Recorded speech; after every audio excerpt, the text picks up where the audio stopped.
বন্ধুরা, ভোলে বাবা পারকারেগার এই পর্বে প্রথমেই দেখা যায় ঝিল সাক্ষ্যকে বলছে আমাকে প্রথম থেকেই লড়াই করতে হয়েছে জীবনে, আর আমি জানি এখানে থাকতে হলে আমাকে লড়াই করেই থাকতে হবে। সাক্ষ্য তারপর বলছে চলো ঘুমিয়ে পড়ি, অনেক রাত হয়েছে, এমনিতেই তুমি আমাকে অনেকটা কষ্ট দিয়েছো, তারপর তোমাকে পেয়েছি। ঝিল তখন বলছে তুমিও তো আমাকে কষ্ট দিয়েছো। সাক্ষ্য তখন বলছে তুমি শুধু কষ্ট দেওয়াটাই দেখলে, তোমাকে যে কতটা ভালোবাসতাম সেটা দেখলে না। তখন ঝিল বলছে তুমি আমাকে তখন ভালোবাসতে। তখন সাক্ষ্য বলছে ভালো না বাসলে এই দিনটা আজকে আসতো। সাক্ষ্য তখন ঝিলকে বলছে আমার তো মনে হয় তুমি আমাকে ভালোবাসতে না।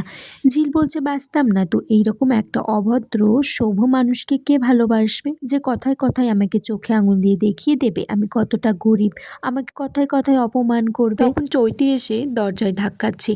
সাক্ষ্য তারপর দরজাটা খুলে দেখে চৈতি। চৈতি বলছে আমার না বুকে খুব ব্যথা হচ্ছে, তাই আমি এসেছি। তখন সাক্ষ্য বলছে কিছু বুঝতে পেরেছিস? বলছে না, তোর ওষুধটা খেয়েও তো কোনো কাজ হয়নি। তখন সাক্ষ্য বলছে তুই এখানে কেন আসতে গেলি? তখন চৈতি বলছে আমি তো ওই ঘরে ঘুমিয়েই ছিলাম, তাছাড়া আমি একা ছিলাম, আমার খুব ভয় করছিল একটু। ঝিল বলছে কেন, তিতির ভ্রমর ছিল না?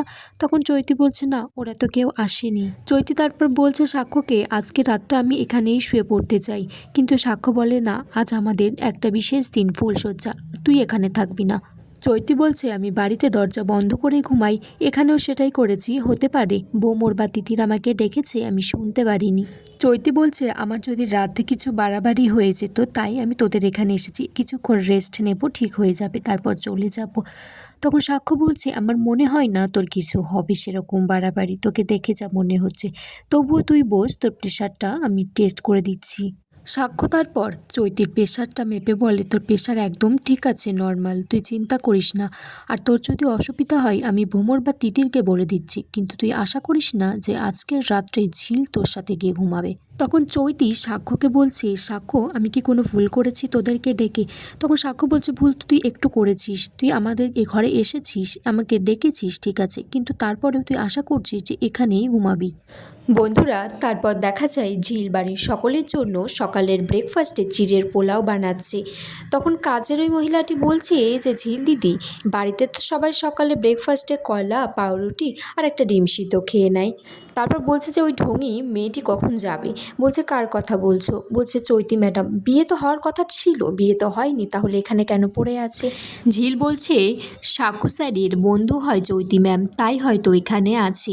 এদিকে চৈতির সাক্ষ্যর মাকে বলছে যে আন্টি আমি বেশিক্ষণ থাকতে পারবো না, আমার শরীরটা ভালো নয়, কাল রাতে তো খুব বেশি বেড়েছিল, না পেরে আমি সাক্ষ্য আর ঝিলের ঘরে গিয়েছিলাম।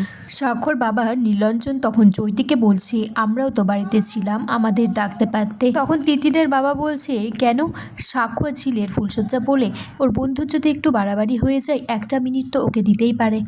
এদিকে চৈতি নীলাঞ্জনকে বলছে আঙ্কেল আজকে আমার নার্সিংহোমে জয়েনিং ছিল, কিন্তু মার বাবা আসানসোল যাবে, তাদের একটু গোছগাছের ব্যাপার আছে, তাই আমি আজকে নার্সিংহোমে যেতে পারবো না।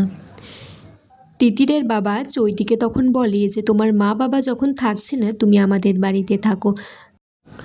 ভ্রমর তখন বলছে যে চৈতি দিকে পারবে আমাদের বাড়িতে থাকতে। তখন সাক্ষ্যর মা বলছে কেন পারবে না, আমাদের বাড়িতে এতগুলো ঘর। সাক্ষ্য তখন তার মাকে বলছে তুমি চৈতিকেই বা কেন এই বাড়িতে থাকতে বলছো? সাক্ষ্যর বাবাও বলছে যে চৈতি তখন বড় হয়ে গেছে, ওকে বিদেশে যদি চাকরি করতে যেতে হতো, একাই থাকতে হতো সেখানে। তখন তিতির বলছে যে বিদেশে থাকা আর আমাদের বাড়িতে থাকার মধ্যে তো পার্থক্য আছে। সাক্ষ্য তখন বলছে তিতির তুই বরঞ্চ চৈতির সাথে থেকে যা, সেই কটা দিন আমাদের বাড়িতেও শান্তি থাকবে। শতরূপা তখন চৈতিকে বলছে তুমি বরঞ্চ কিছুদিন আমাদের বাড়িতেই থাকো, তারপর ভালো রান্নার লোক টোক পেলে তখন চলে যেও। তখন কাজের মহিলাটি ঝিলকে বলছে যে শুনতে পেলে চৈতি এখানেই থাকবে। ঝিল তখন বলছে থাকুক না, অসুবিধা কী আছে, এখানে তো অনেকগুলো ঘরও আছে, আর তাছাড়া তুমি বা কেন ওদের কথায় কান দিচ্ছ? ঝিলকে বলছে নিজের হাতে নিজের কপালটা পুড়িও না তুমি। ঝিল তখন বলছে আমাদের সম্পর্কের উপর আমার বিশ্বাস আছে, কেউ আসতে পারবে না আমাদের মাঝখানে। আর এখানেই আজকের পর্ব শেষ হয়ে যায় বন্ধুরা।